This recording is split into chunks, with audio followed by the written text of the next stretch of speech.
Assalamualaikum kawan, selamat datang di channel Keping Dunia. Channel yang akan merangkai keping-keping sejarah di dunia. Bantu subscribe dan like ya, supaya channel ini semakin berkembang dan memberikan manfaat. Pada video kali ini, saya akan menyatukan keping-keping informasi seputar teori Hollow Earth dan mitos keberadaan bangsa Agartha yang hidup di dalam perut bumi. Teori mengenai bentuk bumi seringkali menjadi perdebatan baik dari kalangan ilmuwan maupun dari para konspirasi teoris. Saat ini yang kita tahu ada dua teori bentuk bumi, yaitu bumi bulat dan bumi datar. Gagasan bumi bulat dikemukakan oleh seorang filsuf Yunani, yaitu Pythagoras di abad ke-6 sebelum Masehi. Meskipun kebanyakan masyarakat prasokratik di abad ke-6 hingga 5 sebelum Masehi meyakini bahwa model bumi adalah datar. Aristoteles memberikan bukti bentuk bulat bumi pada sekitar 330 sebelum Masehi. Pengetahuan bumi bulat secara bertahap mulai menyebar pada dunia Helenistik. Dan ternyata ada satu teori lagi tentang bentuk bumi, yaitu bumi yang berongga atau Hollow Earth. Hollow Earth adalah sebuah konsep yang menyatakan bahwa planet bumi sepenuhnya berongga atau memiliki ruang di bagian dalam.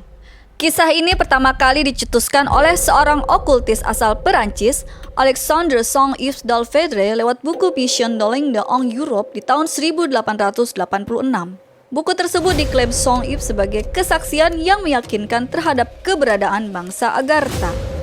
Menurutnya, bangsa Agartha ini tinggal di gua-gua jauh di bawah tanah dan berkomunikasi kepadanya secara telepatik. Mereka, kata sang okultis Prancis ini, awalnya adalah sejumlah pemerintah di muka bumi yang disingkirkan ke dalam ruang bumi yang hampa di akhir zaman Kali Yuga, kira-kira 3200 sebelum Masehi. Berdasarkan cerita Saint-Yves, kehidupan di gua bangsa Agartha sangat indah seperti keindahan di daratan Himalaya di Tibet. Saint-Yves memang seorang okultis yang pendapat-pendapatnya kontroversial. Namun dalam sejarah ia bukan satu-satunya orang yang percaya bahwa bumi ini hampa. Pemahaman bahwa inti bumi itu kosong bahkan pernah dicetuskan oleh Edmund Halley pada tahun 1692. Edmund Halley adalah astronomer dan ahli geofisika yang pertama menemukan komet Halley. Ia meyakini bahwa bumi memiliki kedalaman 800 km dan terdiri dari dua cangkang bulat serta sebuah inti. Di antara lempeng konsentrik itu terdapat ruang hampa. Teori Halley ini masih ada yang mempercayai secara turun-temurun. Di abad ke-19, John Cliff Sims Jr. dan Jeremiah N. Reynolds adalah dua orang yang mempertahankan pemahaman dunia yang hampa. Seperti yang diceritakan dalam buku Bamford's Folly atau Picador di tahun 2001. Sims yakin bahwa di kutub utara dan selatan terdapat masing-masing sebuah lubang yang bisa mengantar kita ke kawasan di dalam bumi.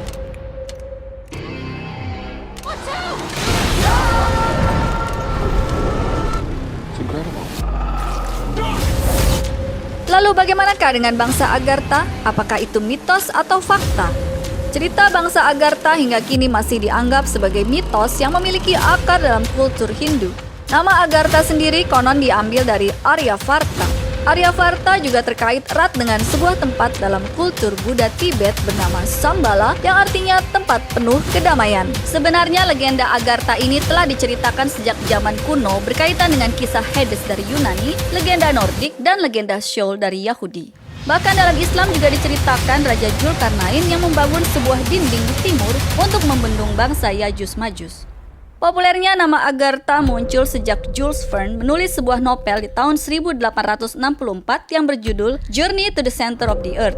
Lalu ada juga legenda kutub utara yang menceritakan seorang pelaut Norwegia bernama Olaf Jansen yang skocinya berlayar secara tak sengaja masuk ke dunia lain di kutub utara, dan selama kurang lebih 2 tahun, Jansen mengatakan bahwa dia hidup bersama penduduk Agartha.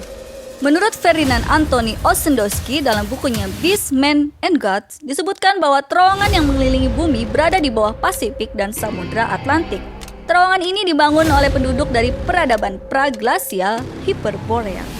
Agartha dalam legenda Yunani menceritakan adanya legenda surga Hyperborea. Penduduknya menikmati kesehatan jauh lebih baik dan hidup selama 1000 tahun atau lebih tanpa mengalami penuaan atau hidup dalam keabadian. Kisah Zulkarnain juga diceritakan bahwa mereka memasuki wilayah lain dan Nabi Khidir meminum air keabadian atau Ainul Hayat. Dan menurut legenda, Agartha berada di bawah tanah yang dibangun bangsa Atlantis sebagai tempat pengungsi yang disebabkan oleh peperangan. Penduduk bermigrasi ke dunia bawah sebelum kehancuran Atlantis. Kisah ini disebutkan dalam mitologi Teutonic sebagai Götterdämmerung atau Twilight of the Gods. Pintu masuk melalui lubang di kutub yang diduga tembus ke wilayah lain di Valhalla atau Istana Emas, kota Shambhala. Kota emas ini tak lain adalah ibu kota Agartha. Para penguasa Lhasa dan Urga di Mongolia masih meyakini mitos ini. Menurut penduduk di perbatasan Amil, wilayah Soyot, Okinsky District, bahwa suku Mongolia pernah melarikan diri dari Genghis Khan dan bersembunyi di negeri bawah tanah. Di dekat danau Kopsgol terdapat pintu jalan memasuki kerajaan Agartha. Setelah keluar dari pintu ini, mereka memotong lidah mereka untuk menjaga rahasia dunia bawah. Bahkan orang Eskimo mengatakan tentang mitos pintu di utara yang menuju dunia bawah tanah. Mereka menganggapnya sebagai surga dan tanah kelahiran nenek moyang mereka. Sebuah surga bawah tanah dengan cahaya abadi di mana matahari tidak pernah terbenam. Cerita rakyat juga banyak yang meyakini bahwa tokoh-tokoh seperti Cakyamuni, Undur Genggen, Paspa, Raja Babur, dan lainnya mereka masuk ke dunia bawah Agartha. Pintu masuk itu dikabarkan berada di Afghanistan, Pakistan, India, dan tentunya di Tibet. Menurut narasi Raja Manjusri Kirti abad ke-15 sebelum Masehi, beberapa pengikutnya telah berpaling dari ajaran, dan mereka yang tidak kembali lalu kemudian mendirikan kota Shambhala, yaitu ibu kota Agartha yang letaknya dekat dengan Tibet. Kaum teosofis menganggap negeri Agartha sebagai gua besar yang berada di bawah Tibet dihuni oleh makhluk jahat yang disebut Asura. Operation High Jump. Pada tahun 1946, Sekretaris Angkatan Laut James Forrestal menunjuk Laksamana Richard Evelyn Byrd atau Admiral Byrd sebagai pejabat yang bertanggung jawab atas proyek pengembangan Antartika. Ekspedisi Antartika keempat bagi Byrd ini diberi nama sandi Operation High Jump. Perjalanan Admiral Richard Evelyn Byrd pada pertengahan Februari 1947 mungkin akan mengubah paradigma tentang Agartha. Tahun-tahun tersebut, Perang Dunia II telah berakhir dengan kemenangan Amerika Serikat dan sekutunya. Jepang yang sempat menggempur Pearl Harbor langsung bertekuk lutut setelah dua kota Hiroshima dan Nagasaki dibom atom. Dalam keadaan dunia yang masih kacau balau ini, Admiral Byrd melakukan penerbangan ke Kutub Utara. Di sana Byrd menemukan pemandangan menakjubkan. Jika Arktik semestinya dipenuhi es atau salju, sang admiral justru melihat pegunungan, hutan, sungai, dan danau. Pemandangan tersebut tentu saja tidak merepresentasikan daerah kutub. Sepertinya Admiral Byrd telah sampai ke negeri Agartha, walaupun Byrd tidak menyebutkan bahwa ia berada di Agartha. Di dunia bawah tanah yang serupa dengan dunia muka bumi ini, Byrd bertemu dengan seorang tetua yang mengundangnya secara telepatik ke dunia tersebut.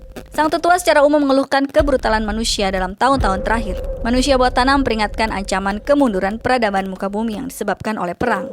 Tetua tersebut mencontohkan bagaimana zaman kegelapan pernah melanda Eropa. Keadaan yang lebih buruk akan menimpa manusia yang digambarkan sang tetua sebagai badai kelam yang akan menyapu hampir semua manusia muka bumi.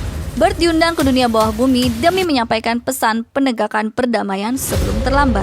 Sang tetua mengklaim bahwa mereka telah berusaha mengirimkan pesan secara langsung dengan pesawat Flugelrad yang dikenal manusia bumi sebagai UFO. Namun bukannya ditanggapi, UFO tersebut justru ditembaki dan dikejar oleh pesawat tempur Amerika Serikat karena dianggap penyusup. Lalu apakah negeri Agartha benar-benar ada dan tersembunyi di bawah tanah dalam perut bumi yang hampa? Di dalam Al-Quran, kisah tentang tempat tersembunyi itu diterangkan dalam Al-Quran pada surah Taha ayat 6 dan 7 yang berbunyi, "Miliknya lah apa yang ada di langit, apa yang ada di bumi, apa yang ada di antara keduanya, dan apa yang ada di bawah tanah. Dan jika engkau mengeraskan ucapanmu, sungguh Dia mengetahui rahasia dan yang lebih tersembunyi." Ayat ini ditafsirkan menyinggung tentang kehidupan bawah tanah yang kemungkinan bisa saja berhubungan dengan teori bangsa Agartha yang memang menurut mitosnya tinggal jauh di bawah tanah di tempat yang tersembunyi. Mengenai tempat tersembunyi di dalam Al-Quran juga dikisahkan dua sosok yang dikenal dengan sebutan Yajus dan Majus atau Gog dan Magog. Yajus dan Majus adalah bangsa kuat yang suka merusak dan menindas. Karena kehadiran mereka ini banyak korban yang meminta Zulkarnain membuat tembok penghalang dari celah pegunungan yang bisa dilewati. Seperti yang tertulis di Al-Quran di dalam surah Al-Kahfi ayat 95, 96, dan 97 yang berbunyi, Dia, Zulkarnain berkata, apa yang telah dianugerahkan Tuhan kepadaku lebih baik daripada imbalanmu. Maka bantulah aku dengan kekuatan agar aku dapat membuatkan dinding penghalang antara kamu dan mereka. Berilah aku potongan-potongan besi, hingga ketika potongan besi itu telah terpasang sama rata dengan kedua puncak gunung itu, Dia, Zulkarnain berkata, tiuplah api itu. Ketika besi itu sudah menjadi merah seperti api, dia pun berkata, berilah aku tembaga yang mendidih, agar kutuangkan ke atas besi panas itu. Maka mereka, Ya'juj dan Ma'juj, tidak dapat mendakinya dan tidak dapat pula melubanginya. Ayat ini tentu saja memang bukan pembenaran atas teori Hollow Earth dan bangsa Agartha. Namun kisah tentang Zulkarnain setidaknya mengisahkan kepada kita bahwa ada tempat-tempat tersembunyi berisikan makhluk-makhluk mitologis yang tidak kita ketahui.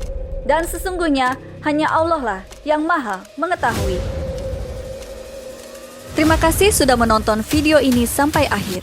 Sampai ketemu lagi di video-video Keping Dunia selanjutnya.